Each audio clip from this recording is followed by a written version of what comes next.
ଅନନ୍ତ କୋଟି ବ୍ରହ୍ମାଣ୍ଡ ନାୟକ ଚିର ଚିନ୍ମୟ ସଚିତାନନ୍ଦ ପ୍ରେମ ପୁରୁଷୋତ୍ତମ ମର୍ଯାଦା ପୁରୁଷ ଶ୍ରୀ ରାମଚନ୍ଦ୍ର ସମସ୍ତଙ୍କ ମଙ୍ଗଳ କାମନା କରିବା ସହିତ ମୋର ଏଇ ୟୁଟ୍ୟୁବ ପରିବାରର ସମସ୍ତ ସଦସ୍ୟ ଓ ଛାତ୍ରଛାତ୍ରୀ ମାନଙ୍କୁ ତାଙ୍କମାନଙ୍କର ଉନ୍ନତ କରନ୍ତୁ। ପିଲାମାନେ ଉପସ୍ଥିତ ରାମ କାବ୍ୟ ରସ ବିଷାସୁ ସୁଧୀବୃନ୍ଦ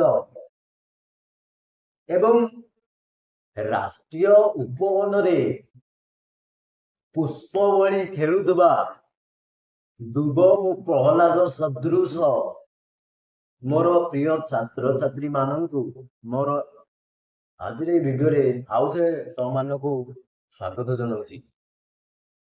ତଥା କବି ସମ୍ରାଟ ଉପେନ୍ଦ୍ର ଭଞ୍ଜଙ୍କର ବୋ ଆଦ୍ୟ ନିୟମରେ ରଚିତ ବୈଦେହୀ ବିଳାସ ଅଷ୍ଟବିଂଶ ଛାନ୍ଦରୁ ଉଦ୍ଧୃତ ବିଦ୍ରତା କାବ୍ୟ ଆଲୋଚନା କରୁଥିଲେ ଏବଂ ଆମେ ସମସ୍ତେ ରାମଙ୍କ କଥା ଶ୍ରବଣ କରୁଥିଲେ। ବୁଝିପାରିଲା? ଏବଂ ପିଲାମାନେ ଆମେ ଜାଣିଛେ ଯେ ରାଜ୍ୟ ହରା ତଥା ପତ୍ନୀ ହରା ହୋଇ ଦୁର୍ଦିନ କାଳରେ ରାମଚନ୍ଦ୍ର ସୀତାଙ୍କ ସନ୍ଧାନ ପାଇବା ଉଦ୍ଦେଶ୍ୟରେ କିଷ୍କିନ୍ଧ୍ୟାରେ ସୁଗ୍ରୀବଙ୍କୁ ଭେଟିଛନ୍ତି। ସମଦଶା ମନା ଦୁହେଁ ଆପଣାର ଦୁଃଖରେ ମିୟମାନ ହୋଇ ପଡିଲା ସୁଗ୍ରୀବ ମର୍ମ ତଳର ବ୍ୟଥା ଓ ବେଦନାକୁ ଅନୁଭବ କରିଛନ୍ତି। ଦୁହେଁ ସମଦଶା ପନ୍ନ, ଦୁହେଁ ସୂର୍ଯ୍ୟବଂଶୀ, ଦୁହେଁ ପତ୍ନୀ ହରା ଏବଂ ରାଜ୍ୟ ହରା ତଥା ବନବାସ ଏବଂ ରାମଚନ୍ଦ୍ର ଏଇ ଯୋଉ ସୌମ୍ୟତା ଦେଇଛନ୍ତି, ଏଇ ଯୋଉ ସୌମ୍ୟତା ଦେଖିଛନ୍ତି ଦୁଇ ଜଣଙ୍କ ଭିତରେ ଯେଉଁ ଏକ କଥା ରହି ଦେଖିଛନ୍ତି, ତେଣୁ କଣ କହିଛନ୍ତି ନା ଉଭୟଙ୍କ ମଧ୍ୟରେ ଏଇଭଳି ସୌମ୍ୟତା ରହିଥିବାରୁ ଉଭୟ ମିତ୍ରତା ସୂତ୍ରରେ ଆବଦ୍ଧ ହେବା ଉଚିତ ବୋଲି ରାମଚନ୍ଦ୍ର ସୁଗ୍ରୀବଙ୍କୁ ପରାମର୍ଶ ଦେଇଛନ୍ତି। ତାପରେ ସୁଗ୍ରୀବ କଣ କହୁଛନ୍ତି ଆଜି ଆଲୋଚନା କରିବା। ପିଲାମାନେ ଦେଖ, ସୁଗ୍ରୀବ କଣ ରାମଚନ୍ଦ୍ରଙ୍କ ମିତ୍ର ହୋଇପାରିବେ ନା କଣ ସୁଗ୍ରୀବ କହୁଛନ୍ତି ଆଲୋଚନା କରିବା। ଆଉ ଡେରି କରିବାନି, ବ୍ୟବହାର ଦେଖିବା ଯେ କଣ ଅଛି ତମ ମାନଙ୍କର। ଦେଖ,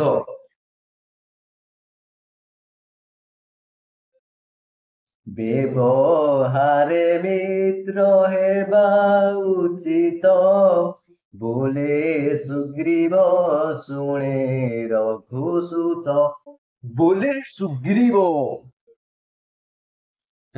ସୁଗ୍ରୀବ କହୁଛନ୍ତି, ହେ ପ୍ରଭୁ ଶ୍ରୀ ରାମଚନ୍ଦ୍ର, ଆପଣ ସିନା କହିଲେ ଆମେ ଦୁହେଁ ସମବଂଶୀ, ଆମେ ଦୁହେଁଙ୍କର ସମାନ ବଂଶ, ଆମ ଦୁହେଁଙ୍କର ବଂଶ ସମାନ ଏବଂ ଆପଣ ଅବସ୍ଥା ଯାହା ମୋ ଅବସ୍ଥା ସେଇଆ, ଆପଣ ପତ୍ନୀ ହରା ମୁଁ ମଧ୍ୟ ପତ୍ନୀ ହରା ଏବଂ ଆପଣ ମଧ୍ୟ କହୁଛନ୍ତି ଯେ ମୁଁ ରାଜ୍ୟ ହରା, ଆପଣ ମଧ୍ୟ ରାଜ୍ୟ ହରା। ଠିକ ଅଛି, ପରନ୍ତୁ କଣ ନା ବ୍ୟବହାରରେ ମିତ୍ର ହବା ଉଚିତ।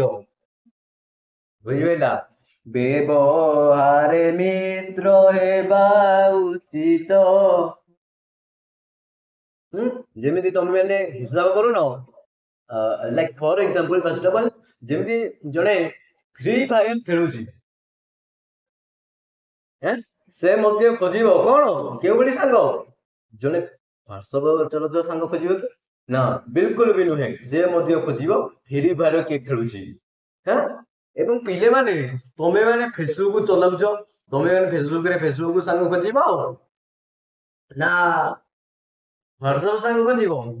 ତମେ ମାନେ ଫେସବୁକରେ ହ୍ୱାଟ୍ସଆପ ସାଙ୍ଗ ଖୋଜିଲେ ମିଳିବ? ମିଳିବନି, କେବେ ବି ମିଳିବନି। ତାହେଲେ ବ୍ୟବହାର ସମାନ ଥିଲେ ତମ ମାନଙ୍କୁ ସେଇଭଳିଆ ସାଙ୍ଗ ମିଳିବ। ତେଣୁ ସୁଗ୍ରୀବ କହୁଛନ୍ତି ବ୍ୟବହାରେ ମିତ୍ର ହେବା ଉଚିତ ବୋଲେ ସୁଗ୍ରୀବ ଶୁଣ ରଘୁସୂତ ବୋଲେ ସୁଗ୍ରୀବ। ସୁଗ୍ରୀବ କହୁଛନ୍ତି କଣ, ସେ ରଘୁସୂତ। ବୁଝିପାରିଲା? ସେ ରଘୁବଂଶଜ। ଶୁଣନ୍ତୁ କଣ ନା ବ୍ୟବହାରରେ ମିତ୍ର ହେବା ଉଚିତ। ମିତ୍ର କିଭଳି ହବା? ଆମେ କାହାକୁ ମିତ୍ର ବୋଲି ସ୍ୱୀକାର କରିବା, ଆମେ କାହାକୁ ମିତ୍ର ବୋଲି ସ୍ୱୀକାର କରିବା। ଦେଖ ପିଲାମାନେ,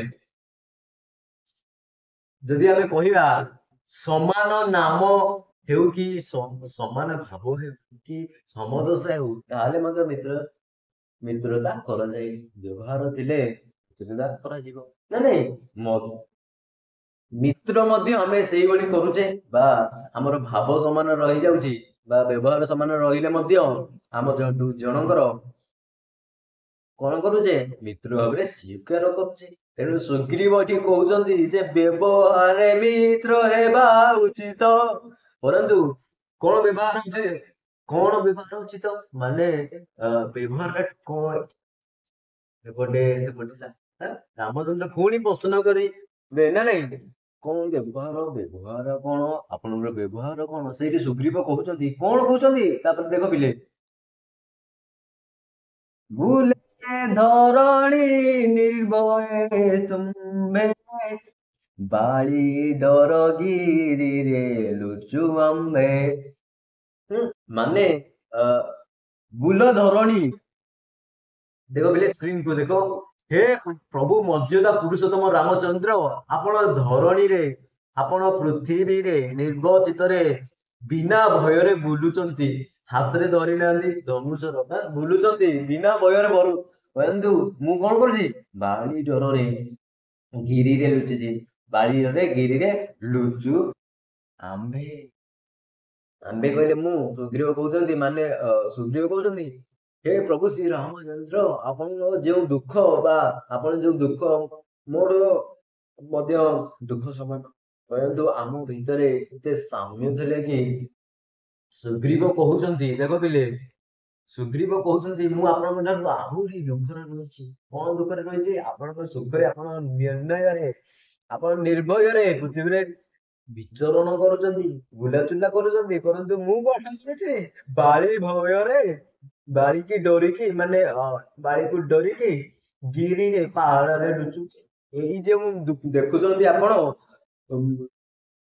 ଏଇ ଯୋଉ ଦେଖୁଛନ୍ତି ଆପଣ ଋଷମୁଖ ପର୍ବତ, ସେଇଠି ମୁଁ ଆସି ଲୁଚୁଛି ଆଜ୍ଞା।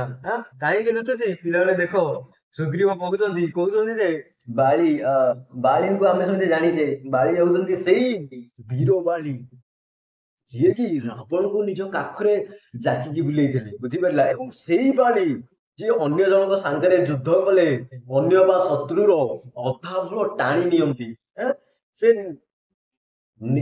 ସେ ସେଇଭଳି। ଏବଂ ପିଲାମାନେ ଇଏ ସେଇ ବାଳି ଯିଏ ପୃଥିବୀ ଉପରେ ପାଦ ରଖିଲେ ପୃଥିବୀ ହଲଚଲ ଦୋହଲିଯାଏ ବା ଥରଥର ହୁଏ।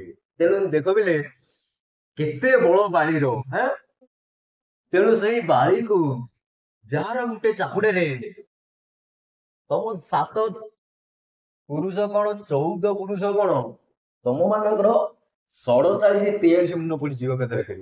ସେଇ ବାଳି ଡରିକି ମୁଁ କଣ କରିଛି ଗିରିରେ ଲୁଚିଛି, ବୁଝିପାରିଲା। ତେଣୁ ସୁଗ୍ରୀବ ଏଠି କହୁଛନ୍ତି, ତେଣୁ ସୁଗ୍ରୀବ ଏ କଥା କହିଲେ